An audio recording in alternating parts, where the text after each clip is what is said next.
Hello everyone, welcome back. कैसे हैं आप लोग? आशा करते हैं आप लोग बहुत अच्छे होंगे, घर पे होंगे और सेफ होंगे। डियर स्टूडेंट्स, आज के इस वीडियो में हम आपके मैथ्स के सिलेबस से बड़े ही इंपॉर्टेंट टॉपिक के बारे में डिस्कस करने वाले हैं, जिस टॉपिक का नाम है समुच्चय अर्थात सेट्स। डियर स्टूडेंट्स, ये आपके लिए नया हो सकता है क्योंकि मेजॉरिटी ऑफ स्टूडेंट जो पॉलिटेक्निक एंट्रेंस एग्जाम की प्रिपरेशन कर रहे होंगे उसमें क्लास 10 उनका अपीयरिंग होगा या क्लास 10 पास हो चुके होंगे, तो ये आपके लिए एक नया चैप्टर है और बहुत ही ज़्यादा इंपॉर्टेंट है बच्चों, क्योंकि इस चैप्टर से 2-3 क्वेश्चन आपके एग्जाम में पूछे जाने के चांसेस हमेशा बने रहते हैं। तो डियर स्टूडेंट्स, आज का ये वीडियो आपके लिए इंटरेस्टिंग और नॉलेजेबल भी होगा, क्योंकि इस वीडियो में हम आपको समुच्चय की कंप्लीट अवधारणा के बारे में डिस्कस करेंगे। आपको बताएंगे किस किस टॉपिक से रिलेटेड आपके सिलेबस में समुच्चय से क्वेश्चन आते हैं, कौन कौन से टॉपिक आप लोगों को पढ़ना है, कौन कौन सा आपको नहीं पढ़ना है, और साथ ही साथ समुच्चय के इंट्रोडक्शन के बारे में हम लोग यहाँ पर डिस्कस करेंगे। और हमेशा बच्चों हमें कंसेप्ट लेकर के चलना है, स्टेप बाय स्टेप बढ़ना है। मींस किस तरह के क्वेश्चंस हमारे पॉलिटेक्निक एंट्रेंस एग्जाम में आते हैं उस पर हमें फोकस करना है। तमाम इधर उधर की चीज़ों पर हमें फोकस करने की ज़रूरत नहीं है कि मतलब वो चीज़ें हम पढ़े बैठे हैं, नॉलेज इकट्ठा कर रहे हैं। नहीं, अभी आपका एंट्रेंस एग्जाम नज़दीक है, तो इस सिचुएशन में आपको स्टेप बाय स्टेप उन्हीं चीज़ों पर फोकस करना है जिनके बेसिस पे आपके एग्जाम में क्वेश्चन ज़्यादा आते हैं। जो बच्चे प्लानिंग करके पढ़ाई करते हैं वो हमेशा सक्सेस होते हैं, इसलिए हमेशा प्लानिंग करके प्रॉपर प्लानिंग के साथ पढ़ाई करनी चाहिए। तो आइए बच्चों, हम लोग समझते हैं सबसे पहले कि ये समुच्चय होता क्या है, सेट्स हम कहते किसे हैं। देखो बच्चों, जो समुच्चय है उसकी परिभाषा, देखो परिभाषा आपको याद करने की जरूरत नहीं, इसलिए हम ऐसे सिंपल से बोल देते हैं। देखो बच्चों, जो समुच्चय होता है उसकी परिभाषा होती है कि वस्तुओं के सुपरिभाषित समूह को, वस्तुओं के सुपरिभाषित, देखो यहाँ पर एक वर्ड आता है जिसका नाम है बच्चों सुपरिभाषित। क्या नाम है? सुपरिभाषित शब्द यहाँ पर एक यूज हो रहा है जिसको इंग्लिश में वेल डिफाइंड कहा जाता है। वेल डिफाइंड कहा जाता है। हमने बोला वस्तुओं के सुपरिभाषित समूह को, कैसा ग्रुप, कैसा समूह? Well defined. मतलब ऐसा समूह, ऐसा ग्रुप जो वेल डिफाइंड हो, उसी ग्रुप को, उसी समूह को समुच्चय कहा जाता है। अब समूह क्या होता है सर? समूह सबको पता है, आदमियों का समूह, बर्तन का समूह, ठीक है, फलों का समूह, सब्जियों का समूह, प्राकृतिक संख्याओं का समूह, पूर्ण संख्याओं का समूह, खतरनाक जानवरों का समूह, तमाम प्रकार के समूह हम लोग बात कर सकते हैं। लेकिन कह रहा है कि उस समूह में जो समूह वेल डिफाइंड होगा, जो समूह सुपरिभाषित होगा, उसी समूह को बच्चों हम क्या कहेंगे? समुच्चय कहेंगे। तो एक जो नया वर्ड यहां पर यूज हो रहा है वेल डिफाइंड, सुपरिभाषित, उसका क्या मतलब है? सुपरिभाषित का मतलब आपको हम एक एग्जांपल की हेल्प से समझाते हैं, ध्यान से सुनिएगा, एक क्वेश्चन आपका कंफर्म हो जाएगा आपके एग्जाम के लिए।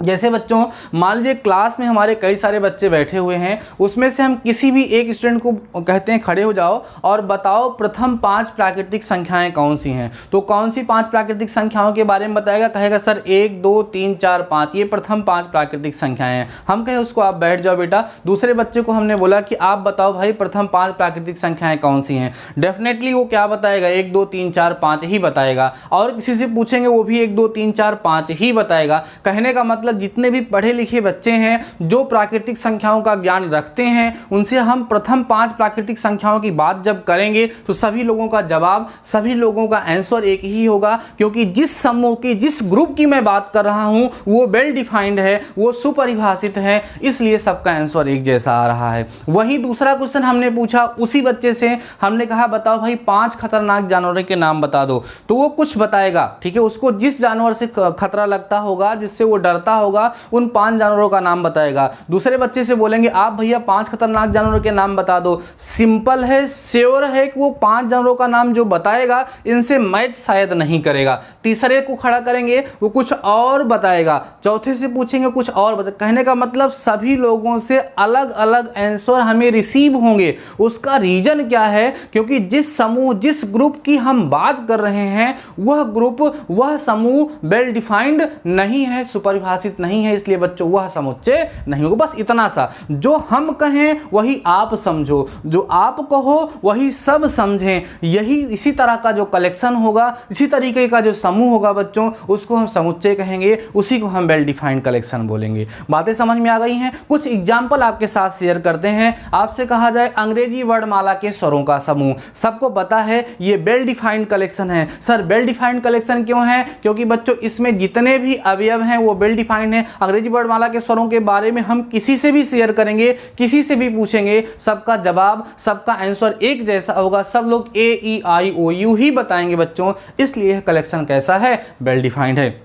प्रथम 5 सम संख्याओं का समूह सर कैसा है, वेल डिफाइंड है। यह एक समुच्चय है। कहा जाए मुंशी प्रेमचंद द्वारा रचित सबसे अच्छे उपन्यास, या मुंशी प्रेमचंद द्वारा रचित, या ऐसे ये तो मान लो वेल डिफाइंड हो जाएगा। कुछ और बोलते हैं, जैसे कहा जाए कि भारत के 5 महान क्रिकेटरों का समूह, ठीक है, या भारत के 5 महान बल्लेबाजों का समूह, तो सभी बल्लेबाज अच्छे हैं, अपने अपने समय में सब लोग अच्छे थे। ये वेल डिफाइंड कलेक्शन नहीं है। तो जो कलेक्शन वेल डिफाइंड नहीं होगा बच्चों, वो समुच्चय नहीं होगा। 5 खतरनाक जानवरों का समूह वेल डिफाइंड है क्या, नहीं है, ठीक है, वेल डिफाइंड नहीं है, सुपरिभाषित नहीं है, इसलिए ये समुच्चय नहीं है।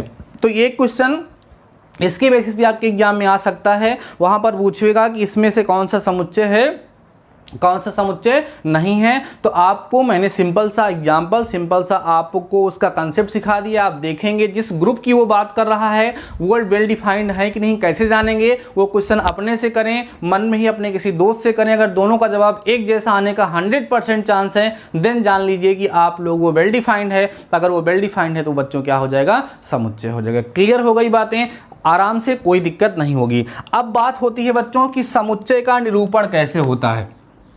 टॉपिक आता है अगला हमारा रिप्रेजेंटेशन ऑफ सेट्स। बहुत इंपॉर्टेंट वीडियो है, ध्यान सुनना, नहीं तो बाद में पछताओगे आप लोग। रिप्रेजेंटेशन ऑफ सेट्स, जिसको बच्चों हम लोग हिंदी में बोलेंगे समुच्चयों का निरूपण, समुच्चयों का निरूपण, ठीक है। जो समुच्चय होता है उसको किस तरीके से निरूपित करते हैं, उसको किस तरीके से लिखा जाता है। जैसे हमने ये तो समझ लिया कि प्रथम 5 प्राकृतिक संख्याओं का जो समूह है बच्चों वो वेल डिफाइंड है, वो सुपरिभाषित है, इसलिए वो समुच्चय है। अब उस समुच्चय को हमें लिखना हो अपनी कॉपी में, तो उस समुच्चय को हम कैसे लिखेंगे, इसके बारे में डिस्कस करने वाले हैं। तो बच्चों जो समुच्चय होता है, जो सेट्स होते हैं, उनको रिप्रेजेंट करने के लिए हम लोग 2 विधियों का प्रयोग करते हैं। पहली विधि जो होती है बच्चों उसको हम बोलते हैं रोस्टर फॉर्म, ठीक है, या रोस्टर विधि, या इसी को बच्चों इंग्लिश में और बोला जाता है, हिंदी में इसको और बोला जाता है तालिका विधि। कौन सी विधि बोलेंगे, तालिका विधि बोलेंगे बच्चों। और इसको इंग्लिश में जो होता है रोस्टर आर टेबुलर फॉर्म बोला जाता है। क्या बोलते हैं, roster or tabular form, roster or tabular form के नाम से इसको हम लोग जानते हैं। दूसरी विधि जो होती है बच्चों उसको बोलते हैं गुण या समुच्चय निर्माण विधि, गुण या समुच्चय निर्माण विधि, ठीक है। ये सब चीज़ें बहुत ज़रूरी हैं, इसलिए ध्यान से देखते रहना। इसको बोलते हैं बच्चों property or set builder form, property or set builder form इसको कहा जाता है। तो आइए हम दोनों विधियों के बारे में 1 बाय 1 करके समझते हैं कि ये रोस्टर विधि या तालिका विधि क्या होती है और किस तरीके से बच्चों इसका यूज़ करते हुए हम लोग क्या करते हैं, समुच्चय को लिखते हैं। तो आइए पहली विधि के बारे में हम लोग डिस्कस करते हैं, जिसका नाम है बच्चों रोस्टर विधि, ठीक है। रोस्टर विधि, जिसको हम लोग क्या बोलेंगे, रोस्टर फॉर्म बोलेंगे, रोस्टर फॉर्म। अच्छा, आपके माइंड में बच्चों एक क्वेश्चन आ रहा होगा कि सर इसमें हमें कितना पढ़ना। मैं आपको बता देता हूं एक बार क्या क्या पढ़ना है। बच्चों हमने आपको समुच्चय बता दिया, इसके बेसिस पे आपके एग्जाम में क्वेश्चन पूछा जा सकता है कैसे, ये भी हमने आपके साथ डिस्कस किया। समुच्चय को लिखने की बात होती है, 2 तरीके से समुच्चय को लिखा जा सकता है, इसके बेसिस पे आपके एग्जाम में क्वेश्चन आ सकता है। वहां पर रोस्टर रूप में लिखा रहता है, ऑप्शन दे देता है कि इसको टेबुलर, इसको रोस्टर फॉर्म से आप गुण विधि में लिखिए, मीन्स प्रॉपर्टी मेथड से लिखिए, कभी इस मेथड से दिएगा। तो ये चीज़ आपको पढ़नी है।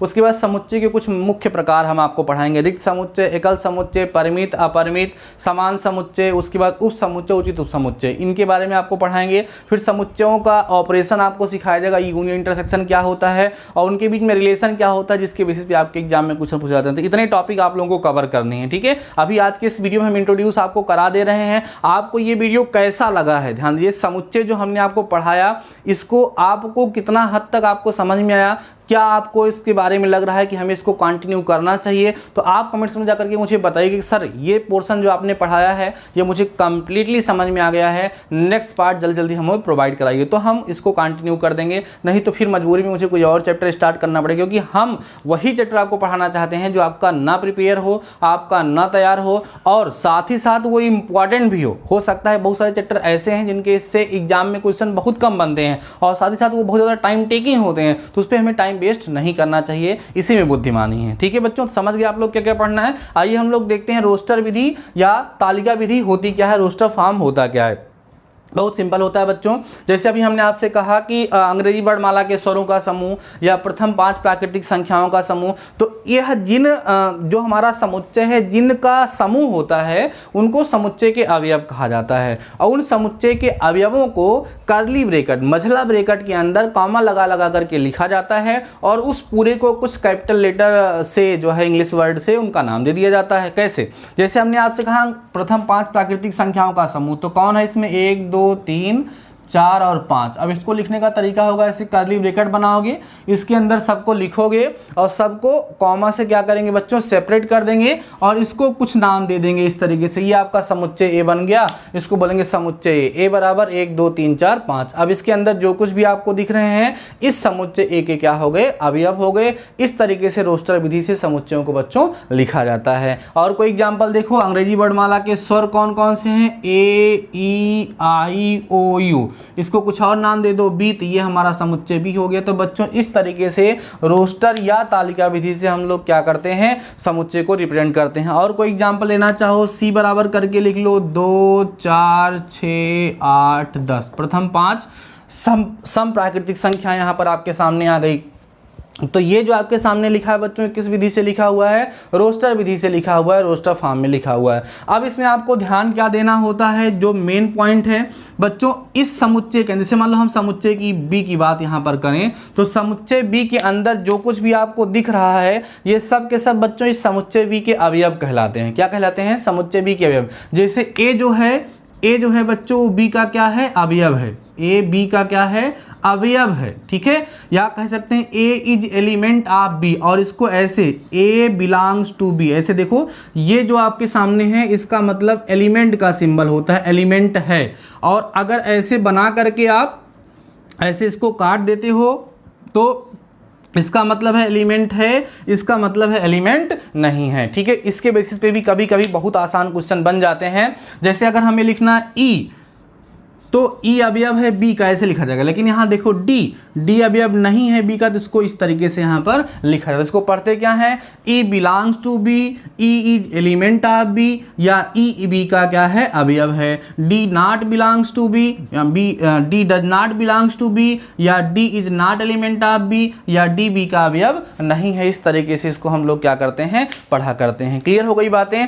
तो समुच्चय को लिखने की रोस्टर विधि क्या होती है बच्चों, ये अच्छे से आपको क्लियर हो गई।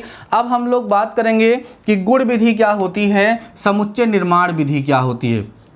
देखो बच्चों, इस विधि में जो प्रॉपर्टी मेथड होता है, जो गुण विधि होती है, इस गुण विधि में बच्चों क्या होता है कि समुच्चय के जो अवयव होते हैं, जो एलिमेंट्स होते हैं, उनको नहीं लिखा जाता है, उनके गुण को लिख दिया जाता है, उनकी प्रॉपर्टी को, उनकी विशेषता को लिख दिया जाता है बच्चों। इसीलिए इसको गुण या समुच्चय निर्माण विधि के नाम से जाना जाता है। कैसे? देखो बच्चों, मान लो अभी इसी को हमें किस रूप में लिखना है? गुण रूप में लिखना है। समुच्चय निर्माण विधि से लिखना है, प्रॉपर्टी मेथड से लिखना है, तो क्या लिखेंगे? लिखेंगे ए इज इक्वल टू बच्चों लिखेंगे यक्स, खाली यक्स लिखे। अब आपको पता है कि यक्स एक चर राशि है, तो लिख दे a equal to x such that यक्स। बताए ए बराबर कौन है? यक्स है। अब यक्स का मान कुछ भी अलग अलग हो सकता है, तो बता देते हैं। जहां लिख देंगे एक्स सच दैट यक्स, लिखेंगे जहां यक्स प्रथम 5 प्राकृतिक संख्याएं हैं, या लिख देंगे जहां यक्स 6 से छोटी प्राकृत संख्या है, ऐसे लिख दिए तब भी काम बन गया। क्या लिख दिया हमने, a equal to x such that x, जहां यक्स 6 से छोटी प्राकृत संख्या है। तो उन अवयवों को नहीं लिखा, उन अवयवों की विशेषता, उनके गुण को, उनकी प्रॉपर्टी को लिख दिया, इसलिए इस विधि को क्या बोलेंगे हम, गुण विधि, प्रॉपर्टी मेथड बोलेंगे। बातें समझ में आ रही हैं। अब 6 छोटी प्राकृतिक संख्या कौन होगी, 1 2 3 4 5 होगी, तो वो हमारा कलेक्शन वेल डिफाइंड आराम से हो जाएगा। दूसरा लिखना है, क्या लिखोगे, a equal to x such that x, जहां यक्स अंग्रेजी वर्णमाला का एक स्वर है, बस काम खत्म। ठीक है, अगले को लिखना है तो आप ऐसे भी लिख सकते हो, देखो सी वाला लिखते हैं, लिखेंगे x such that x is equal to 2n, ऐसे और अच्छा लिखने का तरीका 2n लिख दिए जहां n belongs to natural number, साथ ही साथ n इज लेस देन 10 तक गया है 6। अब इसका मतलब समझो, हमने क्या लिखा, c is equal to x such that x is equal to 2n, जहां n belongs to natural number और वह नेचुरल नंबर 6 से कम है। 6 से कम कहां जाएगा, 5। तो जब यहाँ n का मान 1 रखोगे तो 2 1 कम 2, देखो पहला भी अब आएगा, 2 दूना 4, 3 रखोगे 2 3 6, 4 रखोगे 2 चौक 8, 2 5 रखोगे 2 पंचे 10, क्योंकि 6 से छोटा ही आपको यहाँ पर रखना है, 5 तक रखना है। तो बच्चों आप लोगों ने समझ लिया समुच्चय क्या होता है, कैसे हमारे पास कोई एग्जाम्पल दिया होगा, कोई समूह दिया होगा, तो कैसे उसको हम लोग देख के जान पाएंगे बच्चों कि ये कलेक्शन हमारा वेल डिफाइंड है, सुपरिभाषित है, तो ये समुच्चय है या नहीं है। और समुच्चय को लिखने की भी तरीके हमने आपको बता दिया कि समुच्चय को लिखने को, समुच्चय के रिप्रेजेंट करने की हमारे पास 2 विधियां होती हैं। दोनों विधियों को काफ़ी अच्छे से, काफ़ी डिटेल में हमने आपके साथ डिस्कस किया है। यहाँ से आपको समुच्चय की अवधारणा, समुच्चय का कंप्लीट इंट्रोडक्शन समझ में आ गया होगा। अब नेक्स्ट टॉपिक हम लोग नेक्स्ट वीडियो में डिस्कस करेंगे, जहाँ आपको समुच्चय के प्रकार वगैरह के बारे में बताएंगे। लेकिन उसके पहले हम ये जानना चाहेंगे कि आपको ये चैप्टर कैसा लग रहा है। अगर आपको इंटरेस्टिंग लग रहा है तो कमेंट्स में जाकर के कमेंट को पूरा भर दीजिए और बताइए कि सर आप वीडियो कंटिन्यू करिए इस तरीके से आगे बढ़ा करके। और अगर आपको पॉलिटेक्निक से रिलेटेड कोई भी प्रॉब्लम हो रही है देन आपको इस चैनल पे सारी चीज़ें मिल जाएंगी। इस वीडियो के डिस्क्रिप्शन में आपको प्लेलिस्ट की लिंक मिल जाएगी, साइंस की, मैथ्स की और पॉलिटेक्निक 2020 से रिलेटेड कोई भी इंफॉर्मेशन अगर आपको नहीं पता है, आपका एग्जाम कैसा होगा, माइनस मार्किंग होगी या नहीं होगी, सब कुछ आपको इस चैनल पर मिलेगा। तो आपके अपने इस चैनल पर मिलेगा, इसलिए बच्चों आप लोग पढ़ते रहिए जिससे आपका सिलेक्शन हो सके। और अभी जल्द ही हम आप लोगों के लिए बहुत इंपॉर्टेंट वीडियो प्लान करने वाले हैं। एक जो र्यूमर चल रहा है कि गवर्नमेंट कॉलेज चाहिए, उस पर मैं डिस्कस करूंगा कि गवर्नमेंट कॉलेज हमें नहीं चाहिए। इस पर भी मैं डिस्कस करूंगा कि आपको कैसा कॉलेज मिलना चाहिए जहां से आप एक अच्छे इंजीनियर बन करके निकलेंगे। तो ठीक है बच्चों, आज के इस वीडियो में बस इतना ही। शानदार रहिए, मस्त रहिए और पढ़ते रहिए। मिलते हैं नेक्स्ट वीडियो के साथ, तब तक अपना ख्याल।